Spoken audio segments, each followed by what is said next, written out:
Hola, bienvenidos a Entre Semana, donde vemos temas relevantes a la luz de la palabra de Dios. ¿Quién no se ha encontrado a uno de ellos alguna vez? Años atrás, era común que tocaran la puerta de tu casa para hablar de Jehová. Sí, hoy conversaremos sobre los testigos de Jehová. ¿Es correcto considerarlos como cristianos? ¿Cómo se promueven ellos mismos? ¿Cuáles son sus enseñanzas fundamentales? ¿Y qué peligros hay detrás de sus enseñanzas? Acompañemos a Alex y a Marcelo para conversar sobre este interesante tema, aquí en Entre Semana. Bienvenidos a una semana más, donde estamos explorando el amplio espectro de la cristiandad. Así como dijimos, cristiandad, cristianismo son dos cosas diferentes, así como lo definimos nosotros. Si quieres un poco más de información, ahí hace 2 episodios hicimos nuestra introducción donde hablamos acerca de eso. La semana pasada hablamos acerca de los mormones y esta semana hablamos de los testigos de Jehová. De testigos de Jehová. Ok. Salón del Reino de los Testigos de Jehová. También, creo que todos han recibido a algún TJ tocándole la puerta, diciendo que quieren hablar acerca de Jesús y tienen una Biblia media rara, donde hay otra traducción.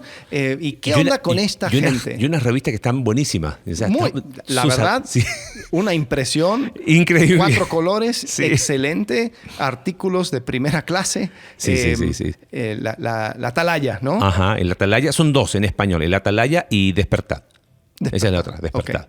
Okay. Pero siempre acerca de Jesús, siempre cosas buenas, siempre ayuda a la familia. Sí, habla mucho, hay un énfasis muy grande en familia. O sea, si uno así ignorante viene, no conoce nada, lee eso y está buenísimo.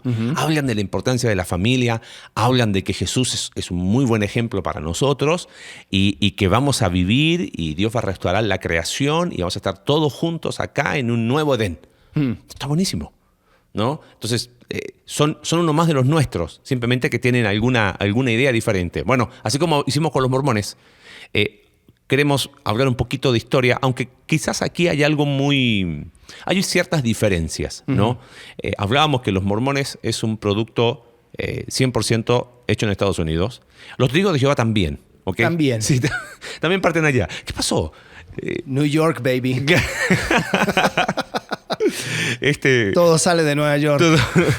Pero quizás a diferencia de los mormones y las locuras y todo de Brian que nos explicabas en el episodio pasado histórico de Smith, es muy interesante que el movimiento de los testigos de Jehová surge de ciertos grupos cristianos que les llamaríamos hiperfundamentalistas. O sea, ellos tenían una idea de, otra vez, el mismo espíritu sectario, ¿no? Hay cosas que no van bien, nosotros, todas las iglesias están mal, tenemos que volver, queremos restaurar y vuelvo a insistir en eso. Estoy convencido de algo. No conocía al señor Charles Russell, que fue el fundador de los mormones y después que 1870. 1870. Y que él le siguió, que fue el famoso juez Rutherford. Ok, sí. Son como los 2 personajes, así como Smith y Young en los mormones. Estos son los 2 personajes más principales dentro de los testigos de Jehová. Quizás, lo que quería destacar es que tanto en los mormones como en los testigos de Jehová, en su génesis, estaba este espíritu de está todo mal, esto no está bien, mira estos cristianos que hablan de Dios. No, vamos a hacer algo, hay que restaurar y... en su nombre, ¿no? Testigos de Jehová. Ellos dicen, o sea, Jehová es el nombre personal de Dios y nosotros somos sus testigos. Y punto. Y ya. Entonces ellos son los testigos de Jehová. Sí, lo muy loco que es que si uno va a estudiar la historia de la iglesia, los testigos de Jehová no es nada nuevo. O sea, es como que en los principios de la iglesia primitiva hubo ciertas desviaciones doctrinales que muchos creyentes decían, no, ya estamos viviendo, Jesús ya volvió y estamos en la época milenaria y no, equivocado. Después otros dijeron, no, había toda una controversia en aquel tiempo, estoy hablando en los primeros años de la iglesia primitiva, la controversia arriana, donde dijeron, no, esto de que Jesús es Dios es imposible. Claro, había mucha idea y fueron condenados, declarados herejes, todas estas ideas de antitrinitarias. Bueno, de alguna manera lo que hace Russell es tomar todos estos conceptos y volver a traerlos y ponerlos otra vez en el tapete y decir, no, mira, se ha interpretado mal la Biblia, solo hay un Dios. Y claro, van de Deuteronomio capítulo 6, y Jehová nuestro Dios, Jehová uno es. Punto. No hay más. Y empiezan a hacer una serie de explicaciones respecto a la Trinidad. Estoy hablando el núcleo duro, que es lo que cree el testigo de Jehová, ¿no? Y se empiezan a organizar y empiezan a estudiar y dicen, no, aquí hay algo, sobre todo quizás el punto central es el rechazo de esta idea trinitaria, y eso lleva a una distorsión de la persona de Jesús. Por lo tanto, pero si la Biblia es tan explícita en cuanto a la deidad de Jesús, entonces tienen que tener una traducción que se llama la traducción de Nuevo Mundo. Nuevo Mundo. Sí. Que es una traducción que nadie más usa. Sí, solamente los es testigos de Jehová. exclusiva. O sea, no es como la NBI. Claro, está la nueva versión internacional, Biblia de las Américas. No hay, de esas traducciones, no, sí, porque la NBI lo usan los bautistas, ¿no? Porque la traducción de las Américas lo usan los... No quiero irme tan técnico, pero por ejemplo, todas las traducciones, ellos te dicen comité traductor. O en el ejemplo de la Reina Valera. Claro, Reina y Casiodoro Valera de Reina. Son apellidos. Sí, Cipriano de Valera, que fue el que revisó, y después han venido revisiones de sus revisiones, por eso la de 1909, 1960, después creo que hay el 95, y hay una que se llama ahora Reina Valera Contemporánea, creo que es la última que salió. Pero te dicen, mira, el comité traductor, es más, te dicen, está basado en el texto alejandrino, en el texto bizantino, en los manuscritos, o sea, te dice de dónde sacan la información, inclusive se llama variantes textuales, por qué en este versículo se mejoró la traducción, además como el lenguaje es dinámico, o sea, publican toda la evidencia para llegar a esa traducción. La traducción del Nuevo Mundo no te dice quién fue el comité traductor, no dice, no, usamos los mejores documentos griegos. ¿Cuál texto? El bizantino, el alejandrino. No dice nada, simplemente es la que según ellos es la mejor. Pero claro, ¿por qué necesitan? Porque como en el núcleo duro, el testigo de Jehová, este Russell, empezó a decir, a tener una idea antitrinitaria, necesitaba un texto que lo pueda avalar, ¿correcto? Eso sería como un resumen corto de... no tuvieron toda la historia esta casi hollywoodense que tuvieron los mormones, ¿no? Tienen algunas cosas. Tienen algunas con el tema de la casa que ahí compraron y algunas cosas y ciertas cosas que fueron diciendo. Sí. Porque claro, como además los testigos de Jehová de tener una idea antitrinitaria, tenían esta idea milenaria de que ya estamos viviendo acá. Entonces ellos declararon, corrígeme, en 1914. ¿Sí, no? En 1914 fue cuando ellos dijeron que Jesús había retornado a la tierra y que su reino ya estaba ahora. Porque ellos estaban diciendo que es la segunda venida, la segunda venida, ya pusieron fecha. Pusieron como 2-3 fechas, ahora me estoy acordando. Sí. Russell puso como 2-3 fechas y es muy interesante este concepto milenario. Los adventistas del séptimo día también hicieron lo mismo. Mucho de eso. Vamos a hablar de eso la próxima semana, ¿no? Y bueno, y varios locos dijeron eso, que Jesús vino y que vendan todo y se iban a la colina y lo esperaban. Russell hizo eso 2 veces. 1918. Ajá. 1918. Y sí, eso es lo que dijeron, que iba a llegar, llegar. Bueno, sucedió, vino y pasó. No, como la primera fecha no llegó, no, hubo un mal cálculo. Entonces vino una segunda fecha.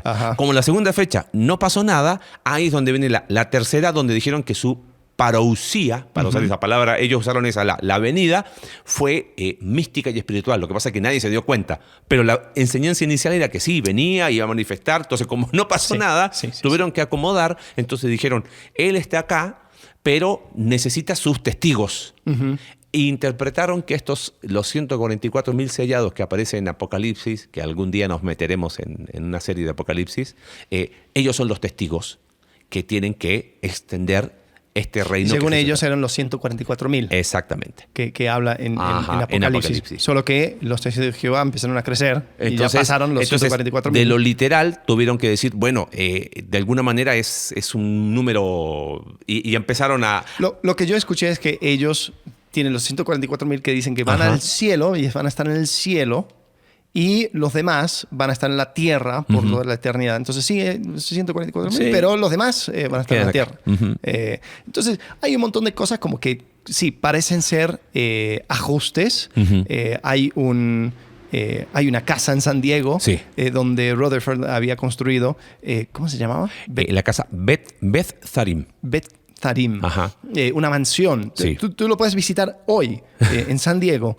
Es una casa histórica donde Rutherford estaba tan convencido de que iba a venir Abraham, Los patriarcas, ¿no? del Antiguo Testamento. Iban a resucitar, entonces Sí. obviamente ellos tenían que tener una casa Entonces, donde ir. Esa fue la casa, porque acuérdate que ellos, este concepto milenario de que sí estamos ahí y ven el Armagedón y ya, pero ya.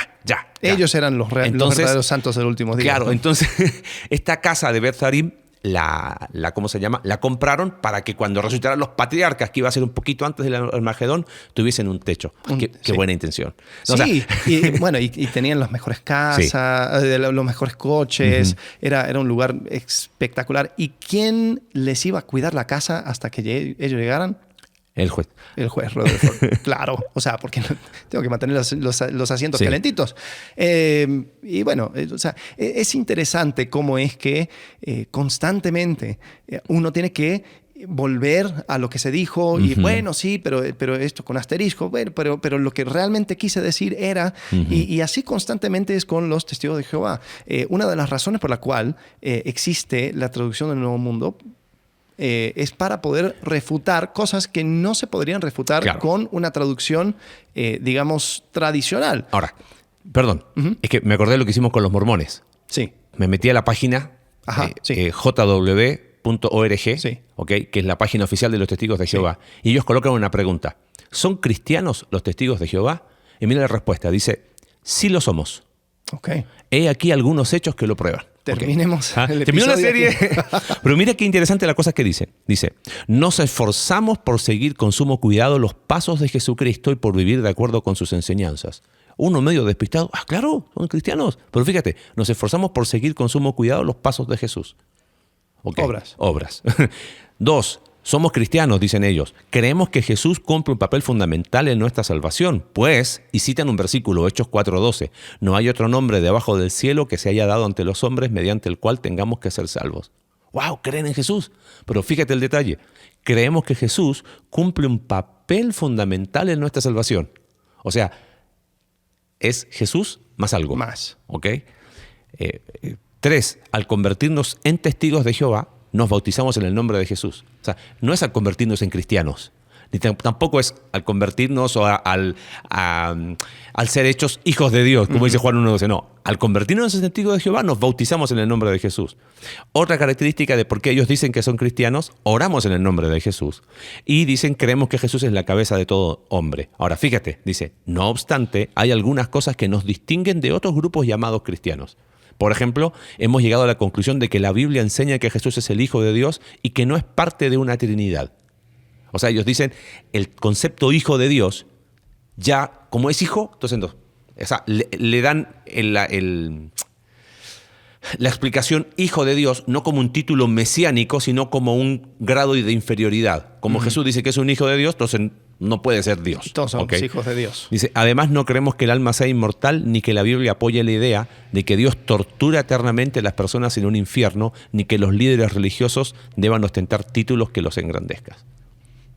Ok. O sea, qué interesante que ellos a sí mismos se hacen llamar cristianos. Personalmente creo que eso es parte de su estrategia de cómo se llama, de mercadotecnia y de proselitismo. O sea, Totalmente. si tú le preguntas a un mormón, a un testigo de Jehová, claro, somos cristianos. Y ahí es donde uno puede decir, claro que sí. Si creen, mira lo que dice, Jesús tiene un papel fundamental en nuestra salvación. Ahora, Y uno lee el escrito de la Atalaya y dice, son excelentes, o sea, muy, muy bueno, habla acerca de cosas. Moralidad. Sí. Quizás a diferencia de los mormones, donde uno lee la historia, lee la perla de gran precio, el libro del mormón, dice, estos están locos, ¿no? O sea, no hay por dónde. Pero si te agarras volando bajo, si no tienes idea de quién es, y agarraste un Atalaya, un Despertar, y lo empiezas a leer, vas a decir, oye, esto está buenísimo. Y mira qué interesante. Otra vez la página oficial de ellos. ¿Qué creen los testigos de Jehová? Y si uno lo lee rápido, dice, mira, creemos en Dios, creemos en la Biblia, creemos en Jesús, creemos en el reino de Dios, creemos en la salvación, en el cielo, en la tierra. Buenísimo. Mira, ellos hablan mucho de la familia. Ellos tienen un alto concepto de la familia. Dice, tal como Dios lo estableció desde el principio, para nosotros el matrimonio es la unión entre un hombre y una mujer y la única razón válida para divorciarse es la infidelidad sexual, y estamos convencidos de que los consejos de la Biblia son muy sabios y ayudan a las familias a ser felices. ¿Okay? Entonces, tienen una alta estima en la familia, tienen una cierta, ¿cómo se llama?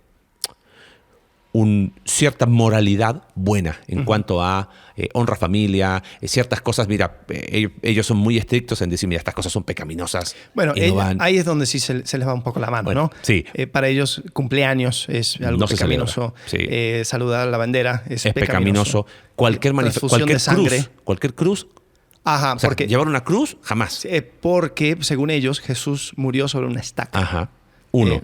Y dos, o sea, no hay, ellos dicen, no, la cruz ni ninguna imagen. Y meten ahí, o sea, si tú quieres tener una cruz aún decorativa, no, está fuera. Lo que hablaste de transfusión de sangre. Sí, transfusión de sangre. Toman un pasaje en Levítico. En Levítico, cuando hablan de que la sangre está en la vida está en la sangre, entonces nada, y que uno no tiene que tener ningún contacto con sangre. Bueno, ha sido muy polémico. Sí, de vez en cuando salen las siempre noticias. Un grupo de testigos de Jehová permite que se muera niña de 4 años por no hacer transfusión de sangre. Y pues ellos así lo sostienen y lo han mantenido. Pero sí, tienen un montón de creencias acerca de qué es pecaminoso, qué no. Sí. Ahora, pensando en lo que ellos mismos dicen, ellos se consideran cristianos. Cuando hablan de sus creencias, dice, uno perfectamente podría decir, oye, no están tan mal. Pero vamos a desmenuzar 2, 3 cositas. La primera es en cuanto a la Biblia. ¿Ok? ¿Te parece? Así como los mormones tenían la Biblia y 3 libros más, ellos dicen, no, nosotros tenemos solo la Biblia, pero es una Biblia con una traducción muy acomodada a lo que ellos quieren. Y con escritos que también comparten la misma inspiración. Sí. ¿no? La sociedad de Atalaya lo mantiene, ¿no? al mismo nivel. Sí, ellos dicen, hay un comentario que escribió Russell donde dice, mira, el comentario en general tiene tanto valor como lo tiene la Biblia. Es inspirado por Dios como si la Biblia lo fuese, que eran los 6 tomos que hizo Russell Pero fíjate, tengo acá la Biblia, la traducción del Nuevo Mundo, y mira cómo traduce Juan capítulo 1, versículo 1. Dice, en el principio la palabra existía, la palabra estaba con Dios y la palabra era un Dios, con minúscula. O sea, los otros dos, Dios, en el principio la palabra existía, la palabra estaba con Dios, ese Dios aparece con mayúscula, y después dice, la palabra era un Dios. Ahora, solamente ese versículo para demostrar de que hay una traducción acomodada a su conveniencia. Y claro, inclusive en la Biblia, pues ellos tienen una Biblia online comentada y explican, sí, porque en el griego permite que bla, bla, bla. Pero no nos vamos a meter en cosas técnicas, pero no hay manera de sostener esta traducción por ninguna persona seria, ningún erudito griego va a decir, no, esto es una tontería. ¿Y por qué? Porque lo que está haciendo Juan está hablando de la deidad de Jesús. Y por eso él habla de que en el principio, en el griego, esta palabra argé, hablando de, si ponemos un principio, el logos. Dijiste que no ibas a meterte. Bueno, pero está bien, pero es que me animó mucho, porque dice, antes de que si marcamos un principio, ya logos existía. Es lo que dice Pablo en Filipenses, ¿no? Capítulo 2. El que siendo en forma de Dios, el que existiendo siempre en forma de Dios. O sea, está hablando, no hay manera tendríamos que borrar mucha escritura para decir que Jesús no es Dios. Entonces, ¿qué hacen ellos? Empiezan a buscar los versículos más conocidos y cambian una expresión, cambian una palabrita, cambian un artículo con tal de no mostrar la deidad de Jesús. Y lo curioso es que si fuera cierto eso, si ellos realmente fueran la resurrección de la iglesia verdadera y que todos los demás están mal y por eso ellos necesitan su nueva traducción, lo que significa es que desde los días de Pablo, el apóstol Pablo, toda la iglesia estuvo mal. Sí. Y agarró por cualquier lado este tema de la deidad de Jesucristo. Entonces, o sea, como que Pablo lo escribió, todos lo malinterpretaron, pero en 1870 apareció la persona que lo pudo entender correctamente. Y mira, injusto. Uno, pobre. Y hay textos que uno dice para que vean, y ahí es donde empieza el espíritu sectario. Porque el espíritu sectario, claro, ellos no tienen otra Biblia. pero tienen una Biblia acomodada a su conveniencia. En 1 de Timoteo 3, porque creo que esto es súper esencial pensando en el segundo concepto. Biblia distorsionada, ¿correcto? ¿Distorsionada en qué dirección? En demostrar que Jesús no es Dios, ¿ok? Ellos tienen muy alta estima a Jesús, la persona de Jesús, y como leímos recién, cumple un papel fundamental en nuestra salvación. Es más, ellos dicen, Jesús murió por nuestros pecados. Sí, pero Jesús era como un arcángel. Era un arcángel. Dice que la aparición del arcángel Miguel es Jesús. Es Jesús. Pero no para decir que el arcángel Miguel es Dios, pero dicen que Jesús es un ser creado. Ajá, hecho menor que los ángeles. Y toman ahí el libro de Hebreos, descontextualizado. Pero cito 1 Timoteo 3, 16. Dice, de memoria me acuerdo la Reina Valera, dice, indiscutiblemente grande es el misterio de la piedad. 2 puntos, Dios manifestado en carne. Ahí está, o sea, la Biblia claramente lo dice. Y eso es lo frustrante cuando quieres hablar y dialogar con un testigo de Jehová, porque tú sacas tu Biblia y le muestras eso. Claro. Y después él pero mira, saca su Biblia con su traducción. Y ellos dicen, así que no hay duda que el secreto sagrado de esta devoción es grande. 2 puntos. Él fue manifestado en carne. O sea, colocan a Dios fuera.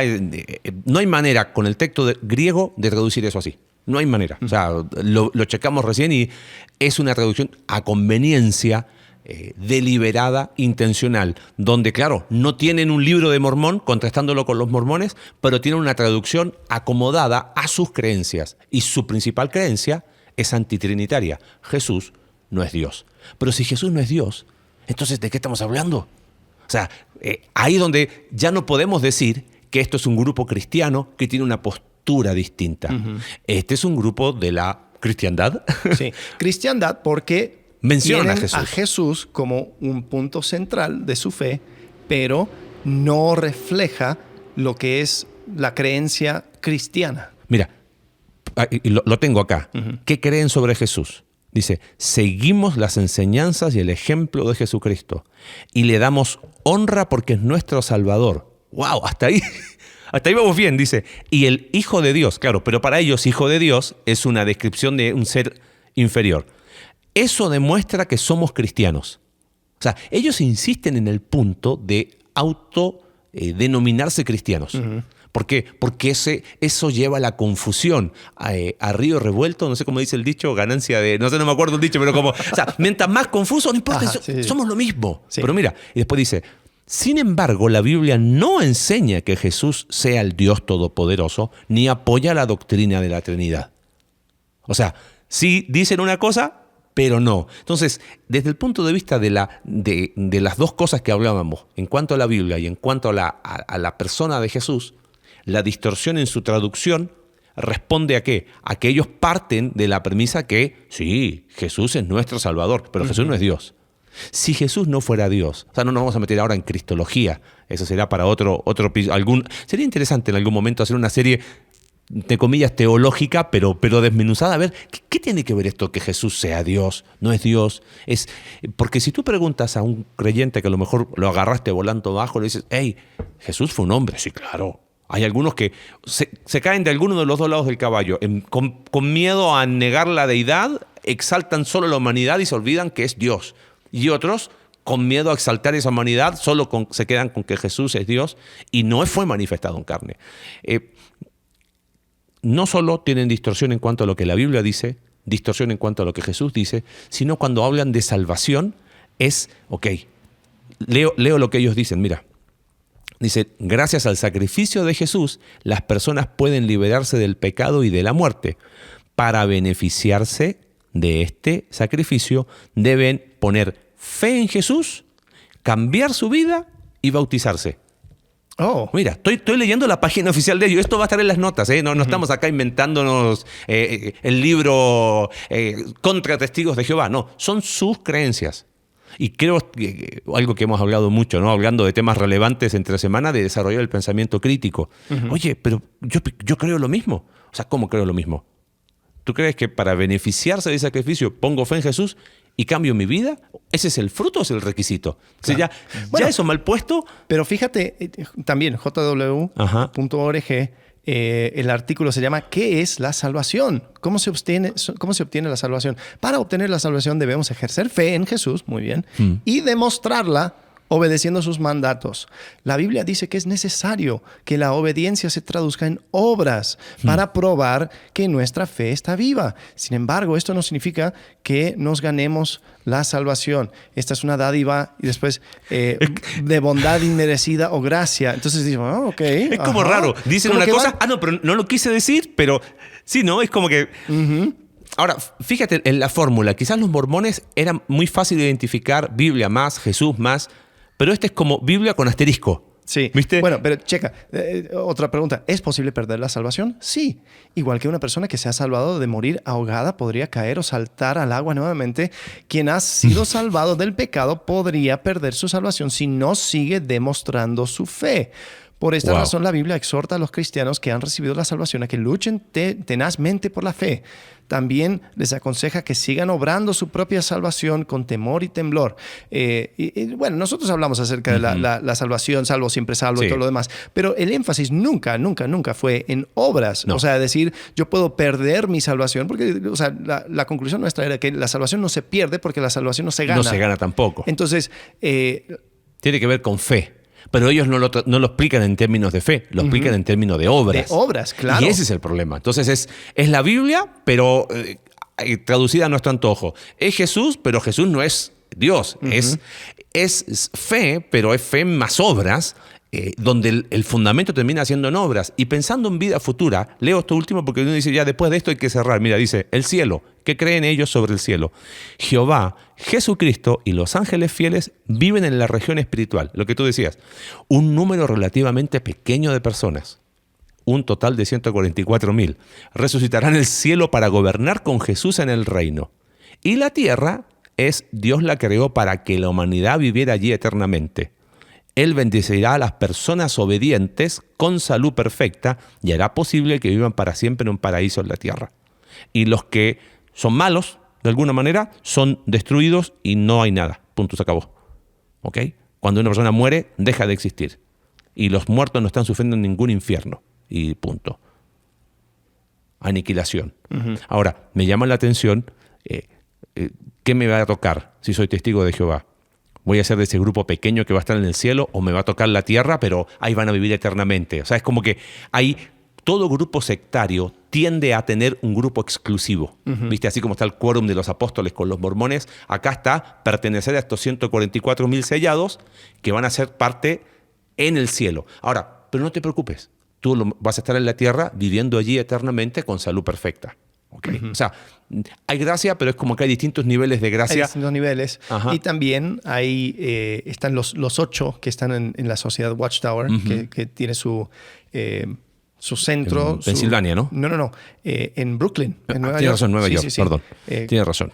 Y ahí está la sociedad Watchtower y todo lo que saca, sus publicaciones son inspiradas por Dios y la información que está ahí es importantísimo. Y las personas que están ahí, cuando llegue la resurrección, ellos también van a tener parte en el juicio final. Entonces, o sea, siempre hay algo agregado, siempre hay algo más. Incluso, o sea, es curioso porque aquí ellos sacan muchos artículos y todo. Entonces, hay un artículo en su sitio de web. ¿Predican casa por casa los testigos de Jehová para ganarse la salvación? Y ellos dicen, no. Nosotros sabemos que no nos ganamos la salvación por predicar de casa en casa. Ahora, eso suena muy bien.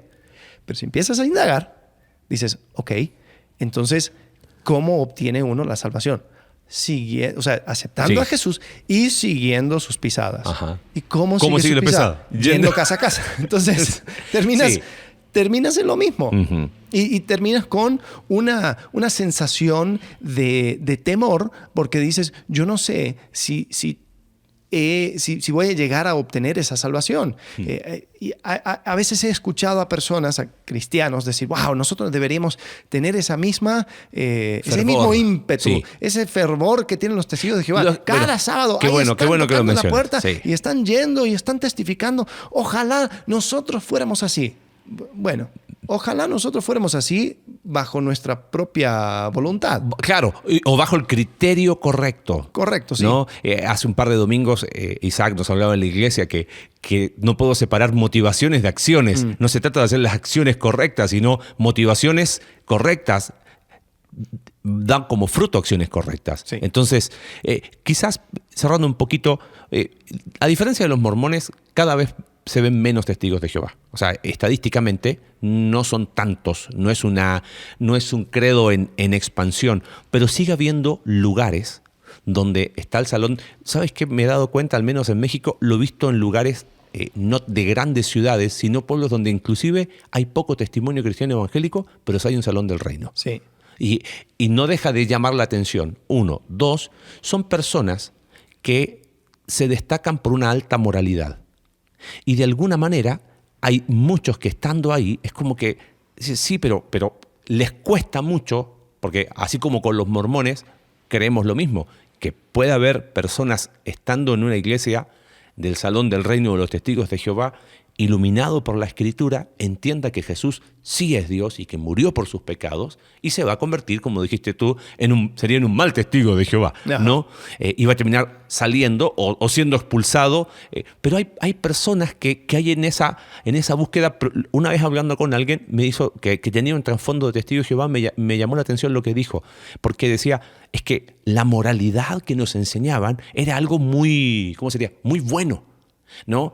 Aún familiarmente, ahí la familia en Chile, una sobrina ahí tiene creo que su novio que es testigo de Jehová, y es como que no se puede decir nada porque el tipo es intachable. O sea, moralmente, ¿qué se le va a decir? Entonces, no deja de llamar la atención el hecho de cómo pega la moralidad, ¿no? Cómo tiene cierto peso y valor, pero moralidad separada de Cristo no sirve. Moralidad con un texto bíblico traducido a tu antojo no sirve. Moralidad como fundamento de salvación, porque correcto, es fe más obras. Sí. O sea, sin obras no hay salvación. Entonces, creo que no deja de llamar la atención el peligro al cual podemos llegar, porque tenemos que aprender de estos grupos. O sea, el espíritu de hacer esta serie es informar, por otro lado, aprender en el sentido de, o sea, sería muy necio equivocarnos exactamente lo mismo, ¿no? Entonces, creo que ahí es donde tenemos que tener cierto cuidado. No estoy diciendo que ser una persona moralmente buena es malo. No